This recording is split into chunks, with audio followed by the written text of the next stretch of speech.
every grace that comes upon you or upon your life immediately begins to demand consecration. The first way you know that you have caught a grace is that your appetite will change.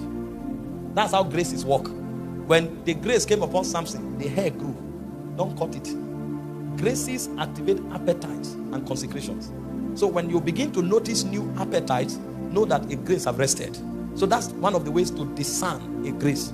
The second way to discern a grace is that in the line of service, you will see that that grace will begin to find expression even without you knowing. And so this is why everybody must be actively involved in the service of God. Because if you are not serving, you won't know when a grace has come upon you. For those of you who are giving to soul winning, you will discover that when the grace for word of knowledge came upon your life, you didn't even know. But you are talking to somebody and then the thing is just prompting you. You know, the prophetic word is called naive. It's like a bubbling water. It's just prompting you. Hi, are you feeling a pain somewhere? And then you don't know how to do it. You now just ask the question humbly. I don't know. I just feel like praying for you. Are you feeling pain? The person says, yes, I'm feeling the pain. You go to another place, you see it. When it becomes a pattern, then you know that, oh, this grace has rested upon me. So service is the second thing that awakens the consciousness that a grace is present. And then the third thing, if I may add, is the fact that when a grace rests upon you, it puts responsibility on you in that area. When you begin to see, if the grace for healing comes upon your life, you'll see that you start having burden to pray for the sick.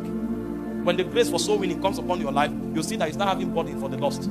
When the grace for revival comes upon your life, you see that you start having burdens to see people walk in holiness. So graces also awaken responsibilities, because the grace is actually given to you to meet a particular responsibility. So these are three basic ways of discerning the grace. Number one is consecration activated or an appetite awoken. Number two is that you start seeing manifestation in the line of service. And number three is that responsibility starts coming. There are few people that may have direct encounters and God can tell them, go and heal the sick, go and do this, go and do that. But not everybody has such encounters. And you must not have such encounters to know that you have a grace. So if you want to operate in a grace, be sensitive to your appetites.